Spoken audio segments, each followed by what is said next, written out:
Por lo que hemos hablado hasta ahora, está claro que éticamente no podemos decir que el fin justifica los medios. No es posible que un fin, por bueno que sea, tenga la capacidad de convertir en buenos moralmente unos medios que son moralmente malos o negativos. Pero también hemos visto que Kant no tiene razón o no tiene toda la razón cuando se aferra a ese dogmatismo moral que le hace decir que bajo ninguna circunstancia se podría, por ejemplo, decir una mentira piadosa, incluso para salvar vidas humanas, como era el caso de los judíos. Pero a todos nos ha quedado la cuestión de que la ética se mueve precisamente en ese terreno problemático, difícil, complejo, que es el de la deliberación en estas situaciones en las que desde los principios tenemos las cosas claras, pero en la realidad pues se funciona de otra manera. ¿Seríamos capaces de decir entre todos, me podréis dar alguna luz acerca de cuáles serían los criterios, qué referencias podríamos tener para, llegado el caso, aplicándolos, pudiéramos considerar que, aunque el fin no justifica los medios, es decir, no los convierte en buenos, manteniendo esa maldad moral de los medios, fuese humanamente razonable, aceptable, que alguien cometiese ese acto malo, utilizase ese medio perverso para conseguir un buen fin? Hombre, a mí se me ocurre uno para empezar. Seguro que hay algunos más, pero a mí se me ocurre una condición en esta criteriología que intentamos construir en este momento, sobre qué criteriología pudiéramos aplicar para que en la práctica, desde la ética aplicada, pudiéramos asumir que es aceptable utilizar un medio malo para obtener un fin bueno. Y este primer criterio es la no existencia de una opción buena alternativa, que no hay otra posibilidad. No hay ninguna otra posibilidad. Esto requiere varias cosas. En el mundo de las éticas profesionales, por ejemplo, requiere que estés bien seguro de que no hay ninguna otra posibilidad, porque igual con no hay otra posibilidad estamos diciendo que no hay otra posibilidad igual de barata, y eso no es una reflexión ética. Entonces, que no exista otra posibilidad material está detrás, por ejemplo, de las criteriologías que se van imponiendo sobre la experimentación con animales. Es un caso muy habitual. Mira, si tengo que experimentar un fármaco que salva vidas y la única manera de asegurarme que las rutas metabólicas es haciendo experimentación o con humanos o con animales, pues igual en algunas circunstancias no queda más remedio y pudiera analizarse desde ese punto de vista. Hay que profundizar muchísimo en todo esto, pero por lo menos como criterio inicial pensemos para que nos valga para lo contrario, sobre todo, no tanto para decir, no, bueno, si no hay otra opción, no, es que hay que esforzarse muchísimo para otorgar aceptabilidad ética a la utilización de un medio malo, hay que esforzarse muchísimo en demostrar que realmente no hay otra opción. A mí eso se me ocurre que puede ser un primer criterio a tener en cuenta.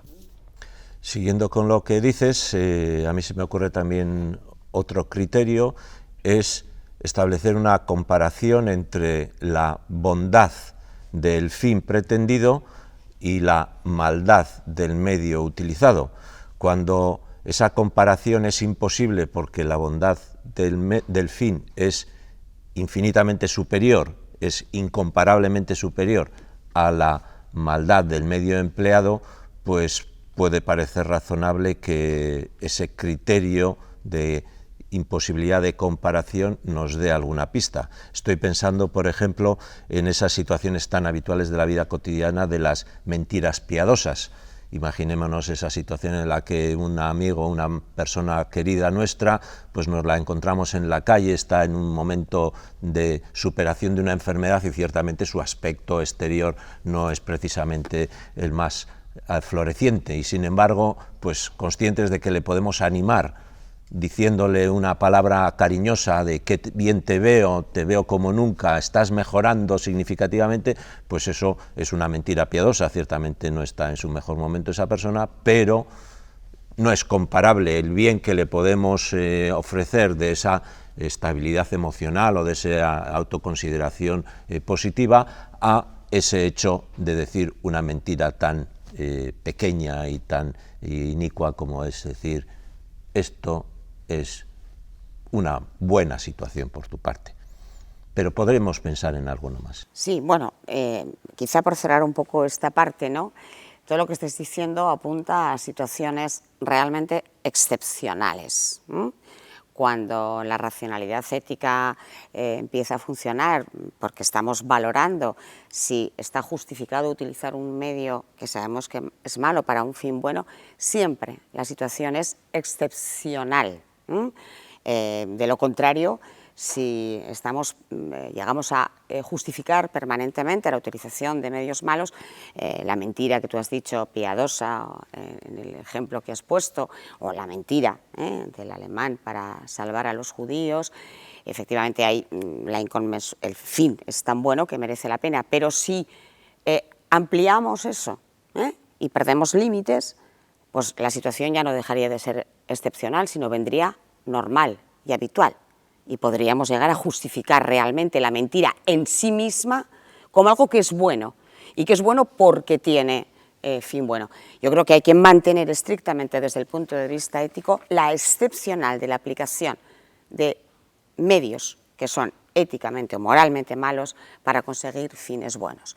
Y desde luego la excepcionalidad, y por dar quizá otro criterio o otro elemento circunstancial, jamás se puede aplicar a los derechos humanos. Los derechos humanos son un límite infranqueable, absolutamente infranqueable.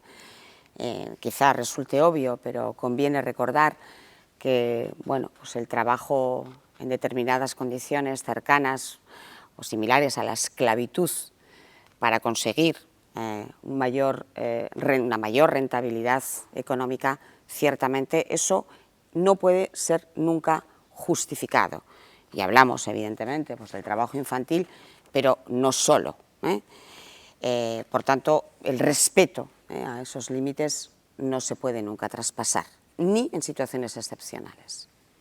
Y quizás habría otra condición, Galo, pero me gustaría conocer un poco o analizar con una cierta densidad, porque no es fácil de entender, ¿no? Si aceptamos medios malos, aunque apliquemos una serie de criterios y por tanto quede justificado, estamos dañando el tejido moral de alguna manera, estamos rompiendo el tejido moral. Hay algo que reparar, ¿no? Es un término que se utiliza mucho, además en determinados ámbitos de la reflexión ética, víctimas, pacificación, etcétera, se utiliza mucho. Hay algo que reparar. ¿No podría ser un criterio ese también? Algo... Evidentemente, si nos colocamos en esa situación inicial que no hemos abandonado en ningún momento, ni siquiera cuando hemos intentado buscar argumentos que den una explicación razonable a esa vulneración de ese principio moral, si nos colocamos en ese terreno, estamos constantemente reconociendo que estamos haciendo mal. Y ese mal, hay algún autor que dice que la realización de ese mal es como una herida ética. Hemos infringido una herida a una construcción que se muestra sólida, que vale, y en ese momento, cuando utilizamos un medio malo y somos conscientes de ello, lógicamente se produce una herida. Cuando hay heridas, lo evidente es que hay que reparar esas heridas, con lo cual la reparación se muestra no tanto como un criterio a priori, sino como un criterio posterior que redunda en la idea de que como era malo lo que he hecho y sigo siendo consciente de que era malo a pesar de que me he dado suficientes razones para hacerlo en esta ocasión, pues lo siguiente que pienso es ¿y a quién ha dañado? Porque el mal se ha producido, ¿a quién ha dañado mi acción?